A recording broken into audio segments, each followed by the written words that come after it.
Iisraeli naiskonnas, nagu ütlesin juba, et on ka uusi inimesed, aga siin Jaanika välistelt hea pealevise. Griffin joone peal välistad tsooni.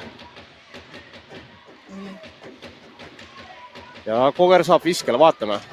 Ja nurka värav! Väga ilus. Ilus värav. Ja sinna 18 väga ohtlik koht jälle. Ja tuleb värav ette, on jegi peal. Ollo. Tundub, et vise ebaõnnestus, aga läks ikkagi sinna alla nurka.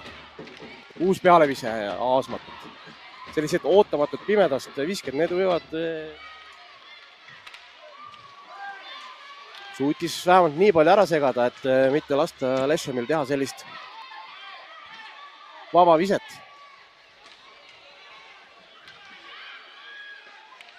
Kinni.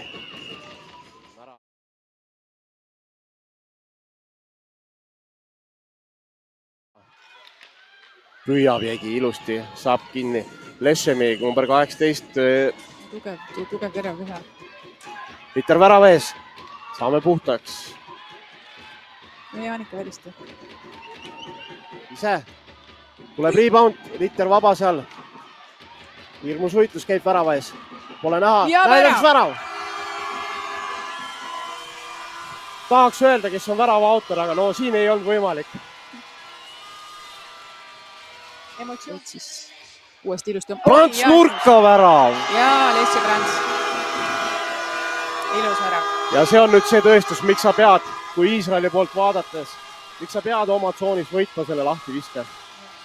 Mina ei käinud võistkonna juures, aga kui mul oleks see võimalus olnud, mina ei oleks ka öelnud, et tõenäoliselt te võidate, aga selleks tõesti peab tulema platsile ja mängima sarnase värava autor. Uuesti pealevise logosse seekord. Prants on siis meil AC Grizzlise mängija. Pealevise. Väga terav. 17 sekundit teist kolmandikku.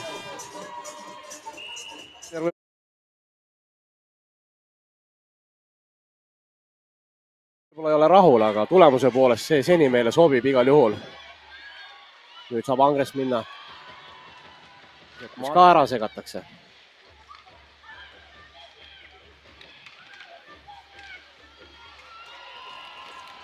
Pealevise ja nägid. Benetis. Otsis Separit silmadega, aga... No, lähedal oli. Kirke võib-olla mäletan, mina mäletan, aga... Ikka mäletan. Ja, ikka mäletad, jah. Ritter lahti. Ai, siin tuleb karistus nüüd. Lükati Pilor. Ja kohe ongi mäng läbi.